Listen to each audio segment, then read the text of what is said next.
आप जानते हैं यहाँ इज़राइल में जब हमने खाड़ी देशों की प्रतिक्रिया देखी कि कोई सैन्य प्रतिक्रिया नहीं थी, अंतर्राष्ट्रीय समुदाय से अपील की गई थी, तो इज़राइल में बहुत भ्रम था कि खाड़ी देश भी हर दिन कई हमलों के बावजूद जवाबी कार्रवाई नहीं कर रहे थे। तो खाड़ी देशों ने अपनी जमीन पर हुए हमलों का सैन्य रूप से जवाब क्यों नहीं दिया? ऐसे समझिए एरोन, मेरा मतलब है जब आप कहते हैं कि रक्षात्मक मुद्रा का मतलब ये नहीं है कि आप निष्क्रिय हैं। मेरा मतलब है हालात के अनुसार ढलना। रक्षात्मक मुद्रा का मतलब है कि आप अनुभव के साथ धीरे धीरे विकसित या परिवर्तित होते हैं। जहां हम संघर्ष विराम से पहले रुके थे, हमारी वायुसेनाएं और नौसेनाएं अवरोधन के लिहाज से अलग अलग तरह के ऑपरेशन कर रही थी। वो मिसाइल या ड्रोन हमारे हवाई क्षेत्र में पहुंचने का इंतजार नहीं कर रही थी। वे खाड़ी के पानी के ऊपर बहुत दूर तक कार्रवाई कर रहे थे। अब्दुल्ला, जाहिर है कि रक्षा बहुत महत्वपूर्ण है। हमारे पास रक्षा बल है और उसी पर ध्यान केंद्रित करना चाहिए। लेकिन आखिरकार जब आप सिर्फ रक्षा ही कर रहे हैं, तो क्या इससे ईरान को भविष्य में खाड़ी देशों पर हमला करने के लिए प्रोत्साहन या हिम्मत नहीं मिलती? ऐसे समझिए, मैं अभी भी उन लोगों में से एक था जो, आप जानते हैं, अन्य उपायों से नियंत्रण के मामले में सक्रिय रहने का समर्थन करते हैं। हमें ऐसी धमकियों के मामले में सिर्फ नियंत्रण या रक्षात्मक उपाय अपनाकर या चुपचाप बैठकर नहीं रहना चाहिए।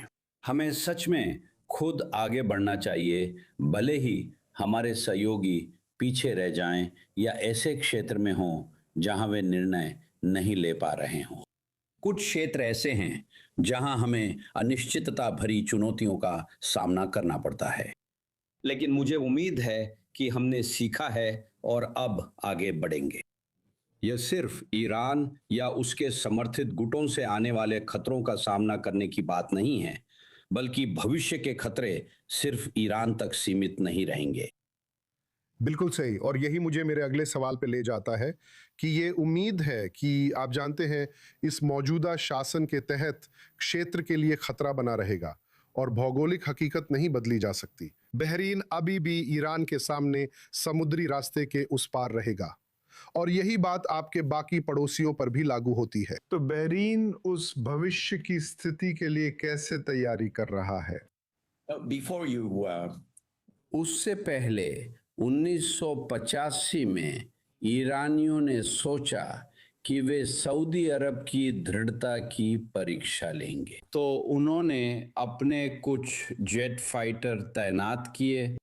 कम से कम उस समय उनके पास वायुसेना थी और वे पूर्वी प्रांत में तेल प्रतिष्ठानों आदि को निशाना बनाने के मिशन पर थे।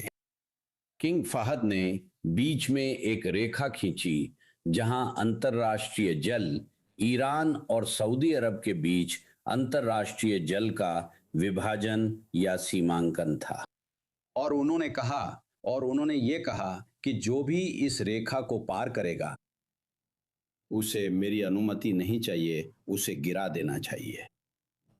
उस दिन जब ईरानी ने सऊदी की दृढ़ता को परखने का फैसला किया, तो उन्होंने अपने 3 फाइटर्स खो दिए।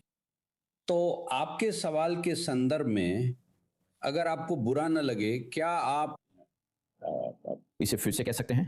नहीं, तो मेरा सवाल है, अगर ये खतरा बना रहने की उम्मीद है, तो बहरीन और उसके पड़ोसी ईरान के इस्लामी गणराज्य से आने वाले संभावित भविष्य के खतरे के लिए कैसे तैयारी कर रहे हैं?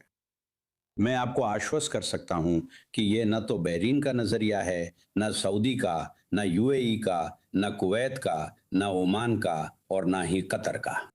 और इसमें हम एक हैं। यहां तक कि जब हम कुछ बातों पर असहमत होते हैं, लेकिन आप देख सकते हैं, हम इसका हिस्सा है। हमें अपनी पहले से सहनशीलता, नियंत्रण और साथ ही साथ निरोधक क्षमता को परिभाषित करना। साथ ही हम इस्लामाबाद में जो हुआ उससे अलग नहीं है। व्यक्तिगत रूप से मेरा मानना है कि आप जानते हैं इस्लामाबाद का इसके लिए चुना जाना कुछ ऐसा था जिस पर सऊदी और अमेरिकी दोनों सहमत हुए थे और यही वजह है कि इस्लामाबाद को चुना गया, ना कि किसी भी तरह की बातचीत में आमतौर पर चुने जाने वाले स्थान को। तो हम वहां मौजूद हैं, हमारा एजेंडा प्रस्तुत किया गया है और हमारी प्राथमिकताएं दोनों पक्षों ईरानी और अमेरिकी दोनों के लिए बहुत स्पष्ट हैं।